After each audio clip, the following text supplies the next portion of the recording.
This podcast sheds light on the incredible stories of those who served and are now navigating civilian life. Join me as we explore the challenges, triumphs, and unique perspectives of transitioning veterans. From career shifts to mental health, we cover everything. Subscribe now and amplify the voices of our heroes. Amplify Veterans, where every story matters.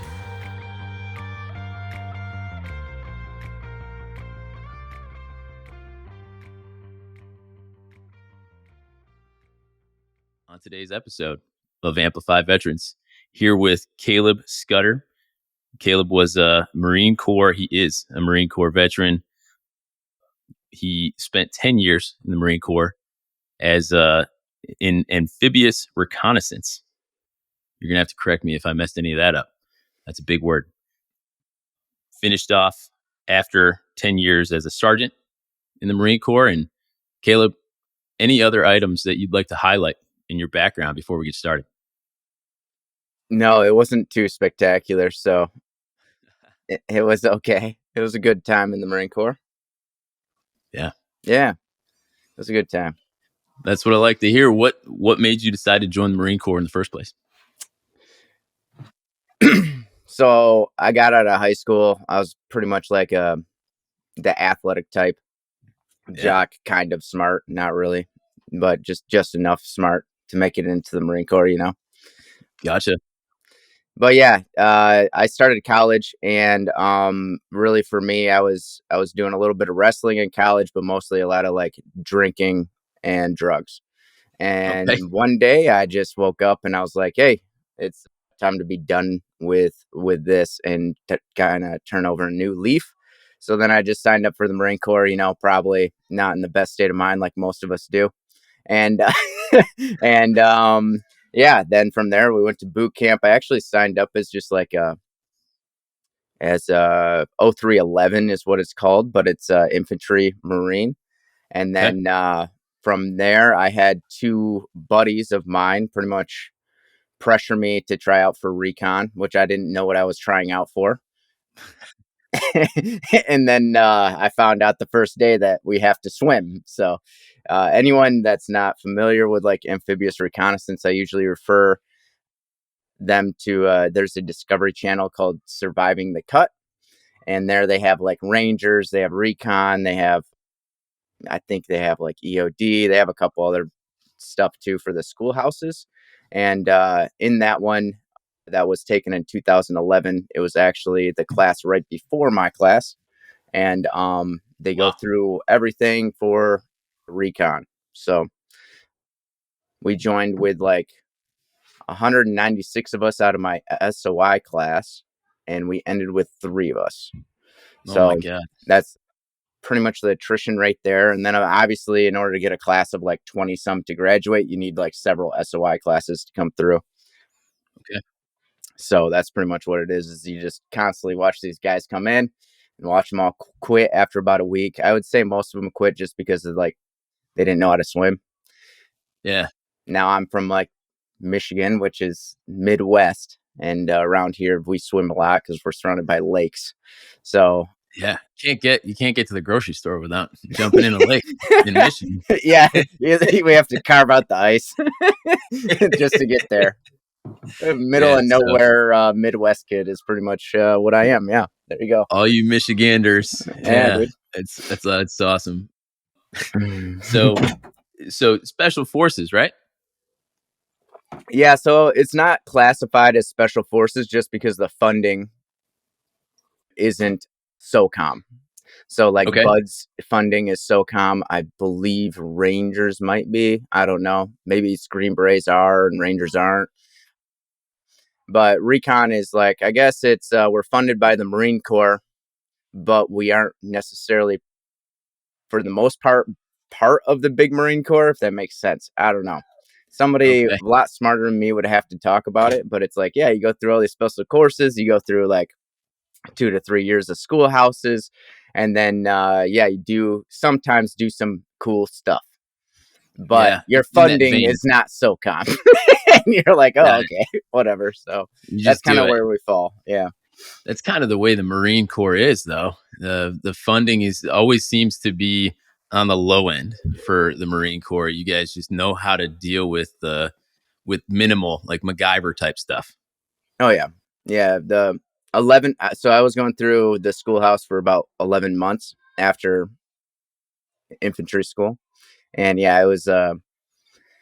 At the time, it's changed now, but at the time, it was like 24 of us jaloped into a double wide trailer, and then we all had one wall locker, and you all had one bunk, and that's how you slept 6 hours a night, and then you worked out the rest of the time, pretty much. So yeah, it's fun. Gotcha. What Um, what types of stuff are you allowed to talk about that you were able to do outside of training? I don't know about outside of training, but I know inside of training I can talk about most of it. We're gonna leave it there then. Yeah, there you go. That sounds good. But yeah, I don't know. Our deployments weren't like crazy, anything crazy. We did have a couple training though. We trained with like a lot of SEAL guys. Well, not as many SEAL guys, more Rangers, some Green Berets. We did some nice like they were in helicopters with thermals, and we were running away, kind of like some SEER training. That was super fun. Oh, interesting. But yeah, training with the PJs is also pretty awesome too. If you don't know what a PJ is, just look them up. They're in the Air Force. They're like super hot dudes also. Not Yeah. in a weird way, but you know what I mean. High speed, hot, you PJs. know what I mean? Yeah, I know what you're saying. Yeah. Yeah. The at PJs, they like pararescue, special forces that do pararescue in various parts of the field. Yep. Yep. Yeah. That's exactly what they are. They go through pretty much the same training kind of stuff. Obviously, they get to eat good food, same as the SEALs do. But Yeah. we don't hold that against them. Okay, we're more jealous. You know, it's one of those. Yeah. No, I Yeah. get it. Yeah, so the SEALs would come on board submarines from time to time. They'd get dropped in to the ocean, and submarine would come up, Mm-hmm. either take them closer to shore or bring them further away from shore, and then come up and bring them on, let them into the Yeah. submarine. They'd jump out of airplanes to do that sort of exercise, and yeah, then they would eat all of our food, and there'd be nothing left Do you for. blame them? Like, come on. Yeah, yeah. Do what you gotta do, man. If you have guests over, you got to feed them. That's how it That's works. right. They Yeah. they didn't have much to eat. I can imagine up to that point for probably the last week or however long it's been for them. So yeah, I can't even imagine that kind of life. But oh man, good stuff. So then eventually, 10 years in, you decided to get out. What made you quit the Marine Corps? Yeah. So I did like my first 6. I was on a team for a little bit, and then my last 3-ish years, I was a team leader for a little bit too, which was great. But what I found is that obviously doing all these mission sets, like Navy, typically they're the SEALs, they're doing their SEAL stuff, which they have a whole mission set of what they do. Our mission set is more of like, if you've ever watched the movie Lone Survivor, when the SEALs go onto the hilltop and then they're pretty much reporting back what they're seeing. That's like a black and white recon mission right there. It's, hey, we're going to bring 4 to 6 guys. We're going to go and scout out whatever HVT or high value target is in the area. And then we're going to either, do whatever needs to be done to take care of that target. You know what I mean? Right. Or if it's just, hey, convey information back to higher and then leave and never be seen. That's pretty typical. So after a while, I found that, once you hit your 30s, carrying 80-pound packs is not so fun on the knees and back anymore. And it's kind of, you have to start making a decision. Hey, once I start moving up into E6, E7, then I'm going to be doing more rosters and sit behind a desk and everything else. And at that point, I was like, I don't know if I want to just sit behind a desk for the Marine Corps, with all due respect. And I think I could be good at it. But then also I'm looking at a wife and 2 kids going, how many more times am I going to get deployed? So the pros and cons did not match up very well. Yeah. So that's why I had to make that decision there. But still love them to death. Don't get me wrong. But yeah. Yeah. Caleb's It's always body going to was be a just part of like, you. nah, we're good. So, Yeah. Oh yep. yeah. I can't imagine that. Probably really good staying in shape, but you guys were forced to do it. We didn't have the greatest physical training in the submarine force. We worked out 3 days a week from like 5 to 5:30 in the morning.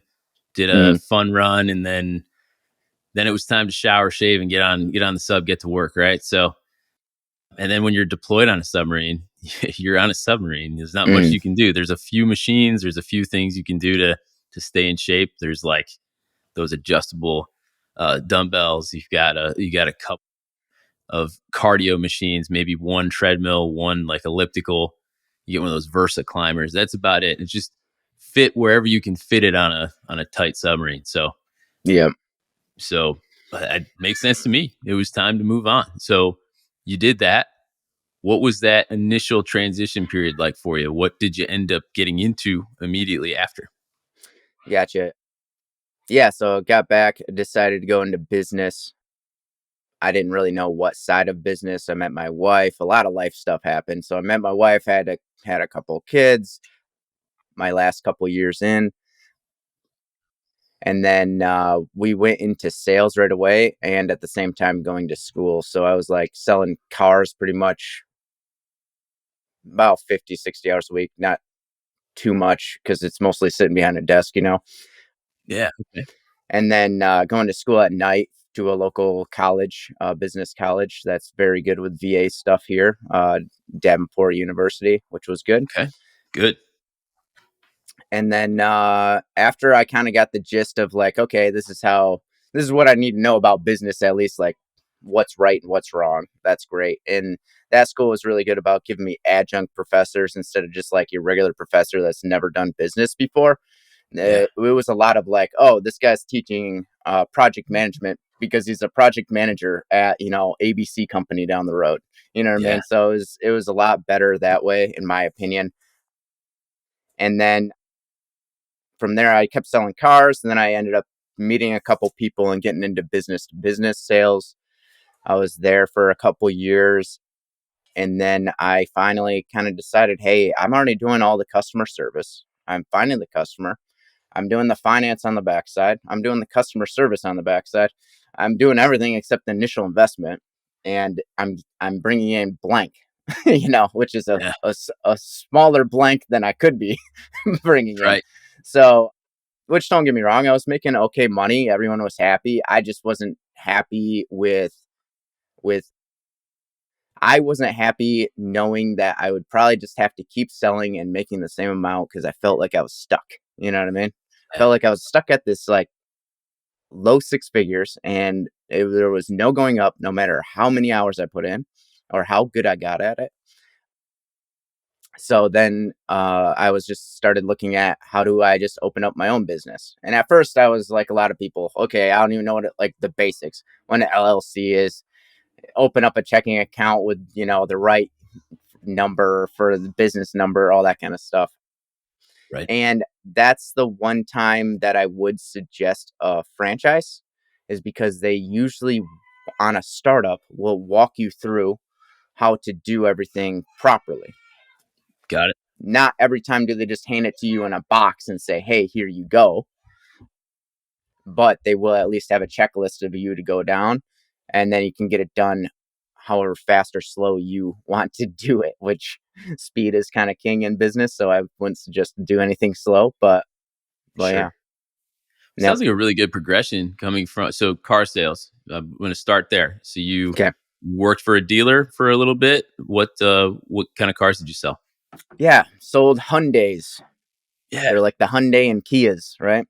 Yeah. My wife and I both have Hyundais. They're There you great. go. 10-year bumper to bumper, baby. Love They that. are 10-year bumper to bumper. Even back then, it was 10-year Yeah. bumper to bumper. Yeah. Yeah, I got into that because I married up quite a bit.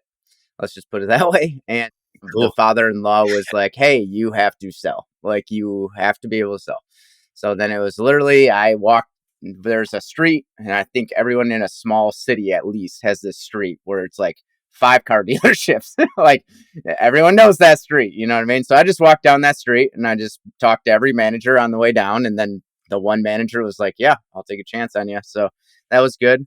He taught me kind of old school 1980s way of selling, in my opinion, but he also taught me a good progression in the sales process for leading somebody from point A and wherever it is to the sale by Yeah. pretty much utilizing mirroring and yes no questions to lead them down the path to the sale. So that was really good for starting my sales process. And then I got even better at sales, in my opinion, going business to business, because you can't just do yes no's all the way down.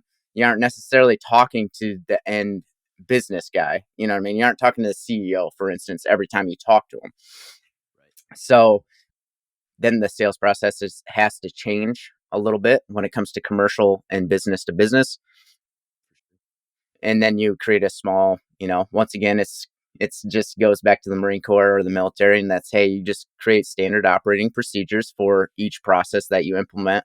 And in the sales process, you just have to write it down. Hey, I start here, and then we just work on down. And it's what every business manager loves to hear, sales manager loves to hear. It's just the filter, put it in the filter and make it filter down, or put it in the funnel, whatever Filter they call. funnel. Yeah.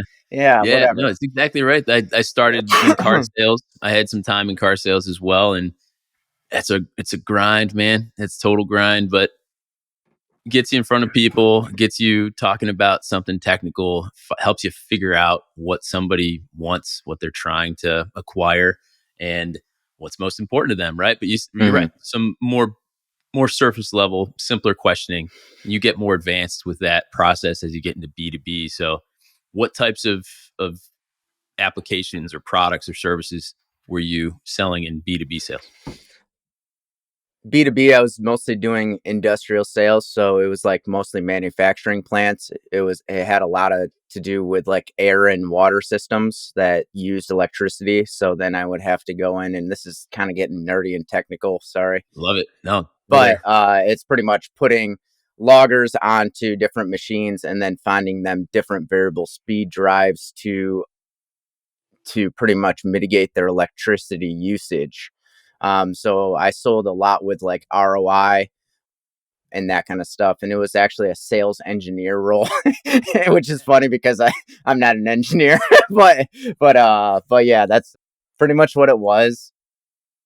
I don't know. I think there's a lot of like, I wouldn't say traveling sales engineer positions, but that's a pretty good spot if you just want to make like, hey, I want to make between 80 and 150, or if you're in Chicago or somewhere else, it's probably going to be higher, obviously.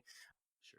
But it's a very decent spot to just be like, hey, I would go from plant to plant and I sell X. You know what I mean? That's right. My grandfather on my wife's side, he was a sales engineer for like bakery. So he was selling like baking equipment, that kind of stuff. So Yeah.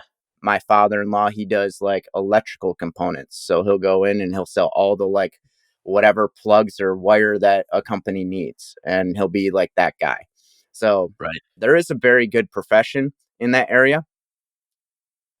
It's just yeah, being an employee, I don't know if it was for me, but Sure. yeah, Yeah. No, that's pretty much it's the a ton of spot. fun. It's really interesting is I did the same thing. I went from Hmm. cars to eventually I even sold for the United States Postal Service. I sold mailing and shipping solutions and like you get the letters in the mail for the credit card and stuff. Yep. Well, there's an aspect there for the postal service to go to those companies to say, hey, start sending more mail to your customers. That's obviously boosting the postal service. And then I worked for a company called Keyence Corporation, which is a sales engineering company. They do a lot with manufacturing and factory automation. And yeah, I echo that. It's a great place to be to continue to upskill in sales. 80 to 150 a year, depending on where you are.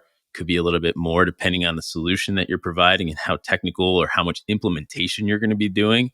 If you're the Mm, one that's actually going to be writing programs or installing the equipment, it could certainly be a little bit more and could require a little bit more travel as well. But that's really, true. really Yeah. interesting. That I had the same feeling on that. So that's Hmm. partly why I shifted to financial services to Hmm. start a business, but just a different way. You ended up going into franchising. Hmm. which is, again, I think a really good next step without just going all in and just starting a business from scratch without any help or blueprint. You decided to go franchise, and tell me about that experience. Yeah. So the little caveat on that is typically, well, at least in the industry that I went into the service industry that pretty much utilizes vans and employees instead of like a Mhm. storefront. I did do 100% of the investing. Yeah, yeah, The franchise gives you they give you the cookie cutter, but they don't sure, necessarily give you the dough. You know what I mean? So that's you right, still have to provide the dough, and you do come into doing it. And when you're doing a startup specifically, I'm not talking about if you just buy an existing store. That would be more of like, oh, I just need to manage this. When you're doing a right, startup, it's like you're doing the full investment and you're making it from the bottom up. And you can't think, oh, I'm in franchising, so I'm only going to do 50% of the work. No, you're doing 95% of the work, like easily 95. 95 is like I'm giving 5% away. Like, you know what I mean? So, but at the same time, with that being said, if I didn't have the franchise, I wouldn't have that checklist of what needs to be done and what the end picture needs to look like for a successful business. And when I'm right, walking in there and all I know is sales, which in my opinion, sales is like 10% of like what needs to be done in business. sure, And I can go over why I think that percent. But yeah, that's the biggest thing is like just getting that checklist and being like, okay, I need to set up this bank account. I need to set up this LLC. I need to, oh, this is how I hire people. You know what I mean? How do you know how to hire people just coming out of sales? You don't know. Like I've done yeah. like 6 job interviews myself and that's it. And now I Feel got to like hire 20 people. Like, I oh feel man. like I feel like my ability to evaluate a person coming from a sales background with a sales lens, Mm, when you have that lens, you're not trying to figure out what their strengths are. You're trying to sell them working for you.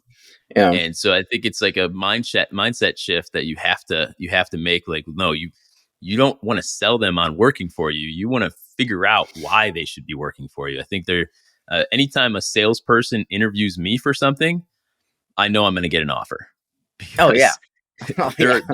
they're gonna try to sell me on why I should work from that for them. So it's just an interesting Yep. perspective. So did they teach you how to properly interview?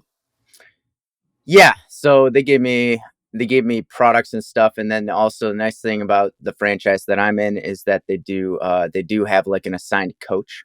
So Yeah, my coach is Garrett. He formerly ran like a few Little Caesars, so he kind of gets it from the business point of view, and he's a good friend now. But at the time, it was literally just him holding my hand, walking me through the process for the most part. So yeah, but you're right. You'll learn that once you hire your first like 5 people and 4 of them don't work out. And you're just yeah. like, man, why is that? Oh, it's just and then at that point you have 2 choices. You can be that person that's like, oh, it's everyone else and no one, oh, there's no good help around here. You can be that person, or you can be like, maybe my process is messed up. Maybe I'm Right. looking for the wrong people. And then you have to adjust how you're doing stuff. And I feel like a lot of business owners, they build it one time and then they want it to be that perfect that one time. And it's like, no, you build it with the foundation the first time, but then you have to constantly change everything all the time. So that's a mindset just to kind of get into. Every time you do something the first time, it's not going to be perfect. You're going to have to change it. Like, just be okay with changing stuff and just moving forward. It's all good, you know? Just So, keep adapting, keep yeah. adapting, and Yeah. and so it sounds like you've probably had some good adapting in the business. Last time we spoke, you mentioned that the heavy part of your season was coming up with Christmas light installations, and so what Hmm. types of services do you provide throughout the year? So we do Christmas lights pretty much from like September through Christmas. Then we do Christmas light takedowns because they're all like temporary lighting. Sure. And we do those January and February. And then we pretty much take March off. And then after that, we have April through September. And that's going to be like cleaning. So outdoor cleaning. If you want to look up all the exact products, I guess Shack Shine is the company that or franchise that I work through. They are very good at what they do. but yeah, and then we're up here in Grand Rapids, Michigan. And yeah, we do power washing, window cleaning, that kind of stuff. It's set up a lot like, our business partner, or I guess franchise partners, would be like 1-800-GOT-JUNK, and then Wow One Day Painting, all made by the same O2E brands. And they have created a very simple yet effective way of doing business, and then also making it convenient for the customer. So that's pretty much how it's set up. And then guys like me that come in and they might only know, let's just call it 10% of business, like sales. They are good at being like, hey, you're really good at curls or selling. Okay, now we're going to help you do squats or finance or something like that. And I'm sitting here like, finance, now for you, that might be easy. But for me, that's like, oh man, that's a rough day. It's really weird to do squats for the first time ever, or to watch somebody do squats for the first time ever. It's like, oh man, you are so jacked up right now. Yeah. Well, try a first year Yeah. business owner trying to do it. Yeah. That's about the same, except it's every day. Yeah. Right. Yeah, it's true. That obviously it's nice to have somebody that knows what they're doing so they can coach you up and get you where you need to be. What type of investment, or I guess let me rephrase the way that I would ask this. So imagine I'm getting out of the military and I'm thinking franchise. What type of dry powder or runway should I have before I even consider it? And how much money should I have in the bank to make sure I keep, like, how many months of bills should I be able to pay before I'm profitable?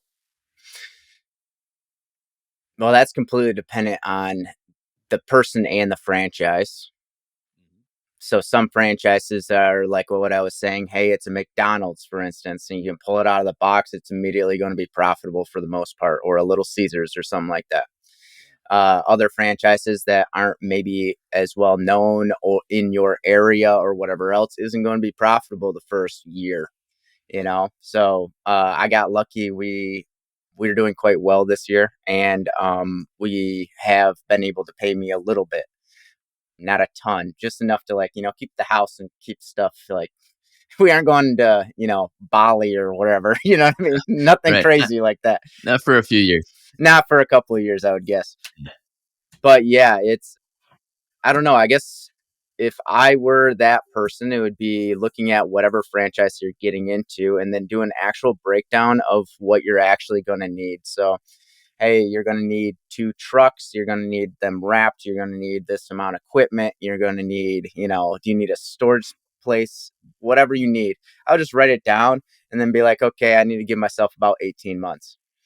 And in my opinion, it takes about a year to get used to like how your market jives, the ups and downs. And that's very stressful. The first year is pretty rough. I'm not going to lie. It's not super fun. But after you get through the first year, you're kind of seeing the ups and downs. Okay, I know I'm not going to make a lot of money during, let's just say, June or whatever. Right. Not my case, but in June, we don't make a lot of money at ABC company. That's fine. Sure. Now you know to plan for it, and you're sitting in April and you're like, hey, I know that June's coming and we're just going to be fine with it. But the first year that it happens, you don't know that June's not going to make any money. So it's kind of like, it's like walking around the corner and just getting hit in the face randomly sometimes. So you just have to get used to that. Yeah. Right.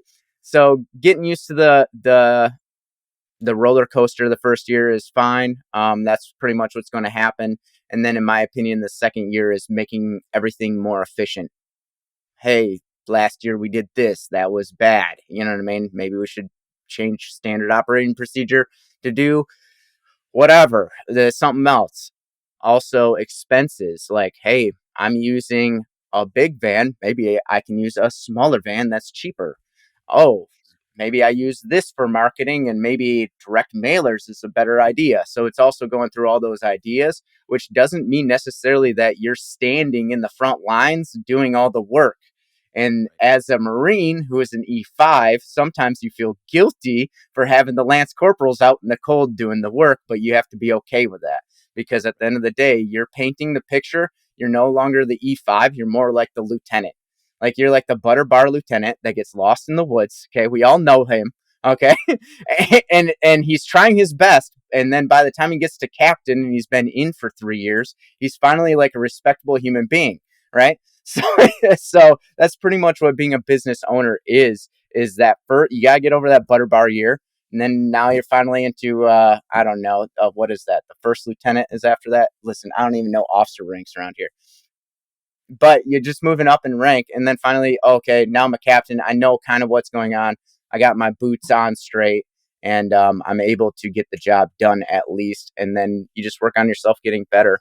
And then being able to scale, I think is a huge thing for business owners. I see a lot of people getting stuck as an owner operator.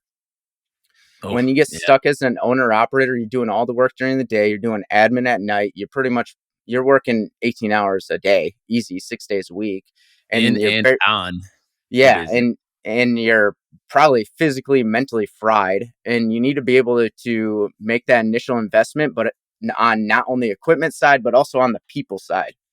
So you need to go, oh, hey, I got Riley, and I got D, I got Nate, and they're all young dudes, and Arthur, and they're all young guys.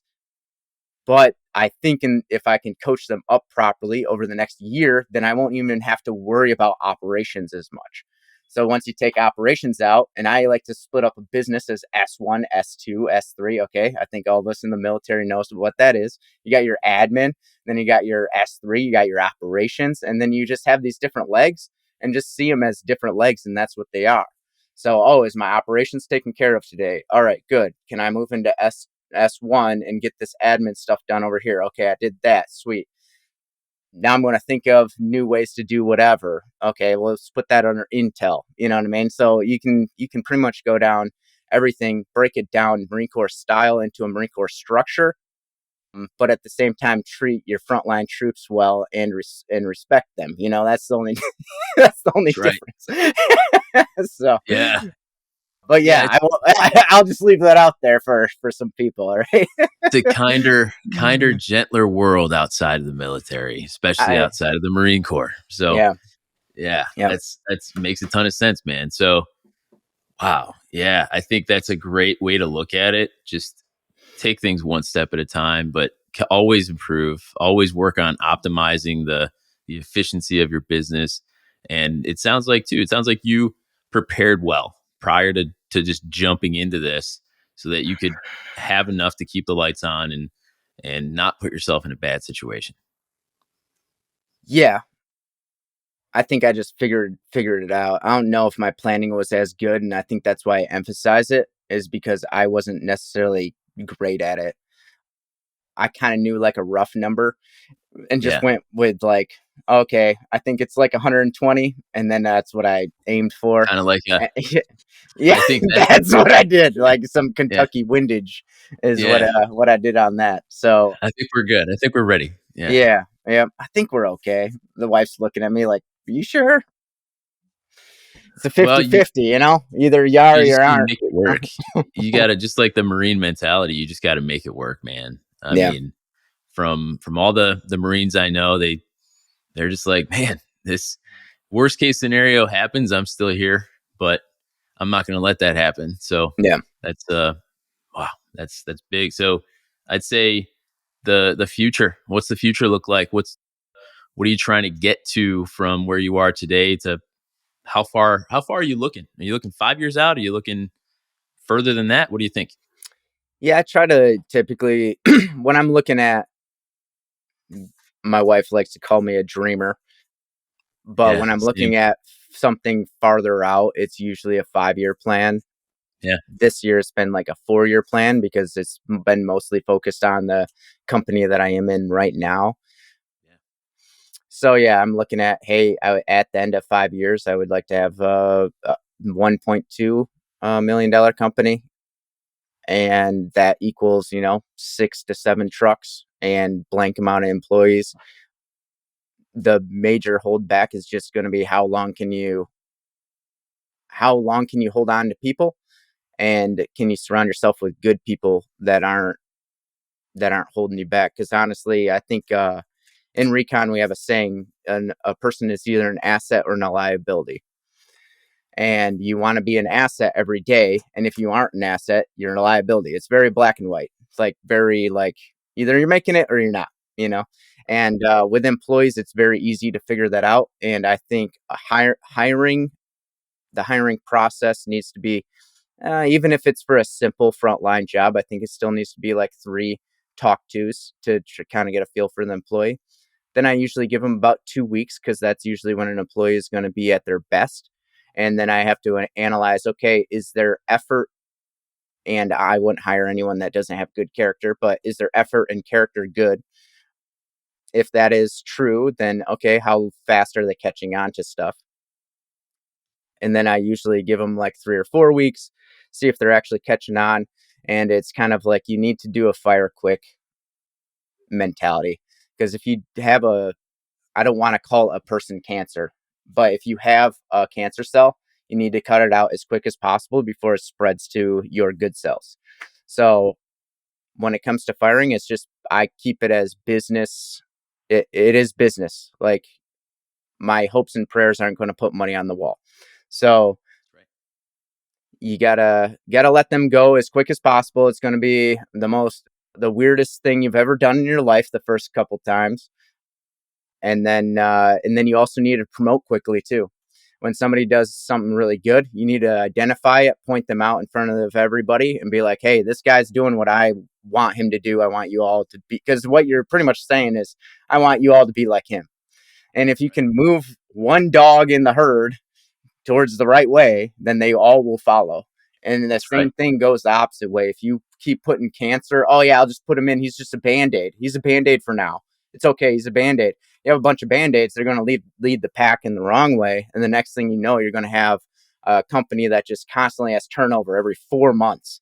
And you're just constantly, oh, I need to hire 10 more guys. Why? Because I lost the last 10 in like 3 weeks or whatever. That's what you don't want. So you want to be able to establish those foundational people first, promote them quick, and then always point them out in front of the group and be like, this guy's doing good. This guy's doing good. And when somebody's doing bad, usually I pull them aside. I try to not do any like pure embarrassment stuff. I think that's kind of silly. Yeah. And in business, I also don't raise my voice. So everyone should be treated like a man, and there's no reason for me to yell at you. There are no bullets going over my head in business, so there is no reason to yell. That was always the Marine Corps way, was, hey, we yell at each other, but it's because when bullets come down range, you need to be yelling and have a good voice. That makes sense. But in business, that does not make sense. You do not need to yell at people. So yeah. And then once people see that I'm also working on stuff, then we all just kind of grow together as a team. And it's more of a team. And I tell the guys all the time, this ain't family. Like, I can't fire Uncle Larry for being, a piece of crap one day. So it's not family. It's definitely a team. And we move together as a team, and we learn as a team, and we grow as a team. And that also comes to accountability too. And I put a lot of accountability and ownership on my employees. So, hey, you're a big boy. Here's your $60,000 truck with your $10,000 worth of equipment. You are responsible for this. If there's something that is wrong, be accountable and let me know, and we'll figure out how to fix it. It might not be you. It might be our system. Maybe our system needs to change. And a lot of times I blame most of our mistakes, even if the guy's like just not using common sense. It's like, hey, dude, you're not using common sense. Well, you hired that guy just to do a job. He's not in charge of the company. You know what I mean? He doesn't know what your end picture is unless you've told him. You know what I mean? So you got to pull him aside. And sometimes the guy's not stupid. Sometimes you just be like, hey, this is my end picture. This is why we want to do it this way instead of this way. Does that make sense? Oh, yeah, that makes more sense. Yeah, it didn't make sense the other way. Yeah, I know. And then you both just part your ways. And then as long as he's not making the same mistake like 4 or 5 times, don't get me wrong, that's a different story. But as long as it's just like a one-time mistake, it shouldn't be a problem, really. So, but yeah, most of the time it's your system sucks, so fix it. Yeah, fix the system, and then many of the other problems will go away too. That's 100% right. The process, always have a process, always have an SOP, always have that set up and ready to go. Mm-hmm.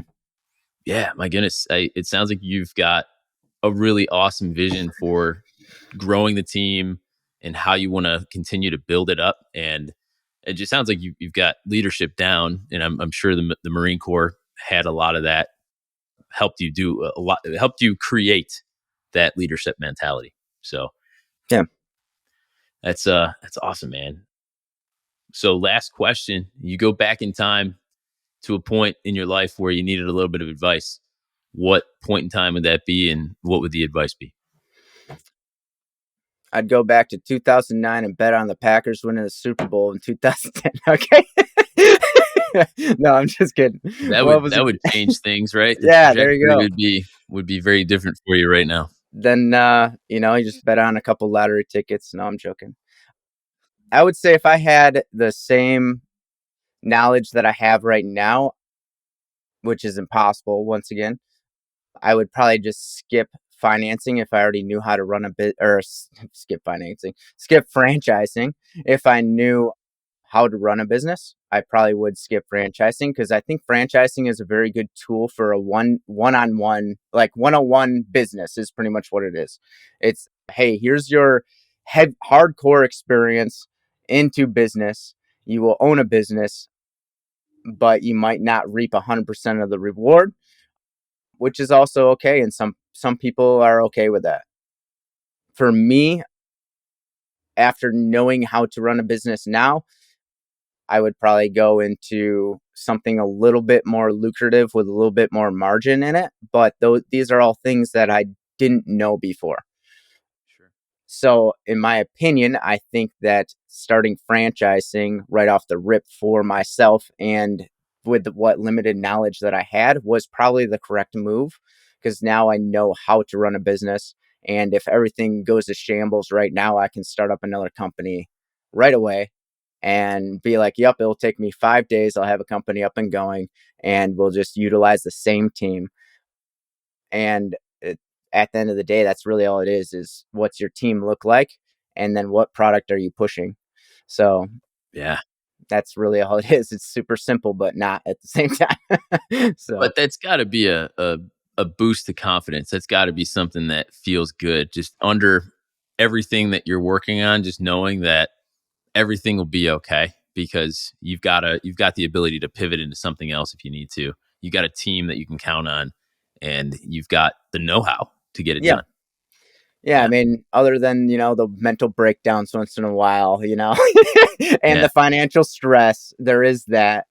When Sure. business owners talk about that, and even if you're sitting there and you're just like, hey, I'm in sales, and the boss man, the owner guy, is just constantly like rubbing his head and he's kind of stressed out. That's true. Like, financial stress when you own a company is like pretty heavy, and you kind of Yeah. have to be ready for that. I would say that the financial stress and lack of knowing how to scale a business are the two main reasons that people fail in business, in my Sure. opinion. So, and financial stress is different than, getting shot at or jumping out of planes stress. It is Yeah. constant slow pressure stress, not like it's not like getting on the benching for a minute, let's say, because even a minute's probably a long time to be under the bar, right? Right. For a minute, pumping out as much as you can, then putting back up, because then you're done.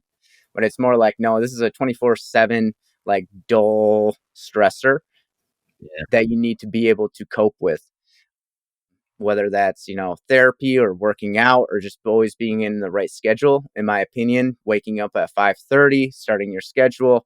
Hey, I start with a coffee, a shower, read a book, whatever, that kind of stuff to get your mind straight for the day is pretty key when it comes to business. And then after that, it's having your day all scheduled out. There's going to be changes in the day, but at least have something to do, because the time when you feel the worst is when you have an hour and you're just sitting there staring at your screen going, man, I should be doing something right now, and it's going to get you Yeah. later.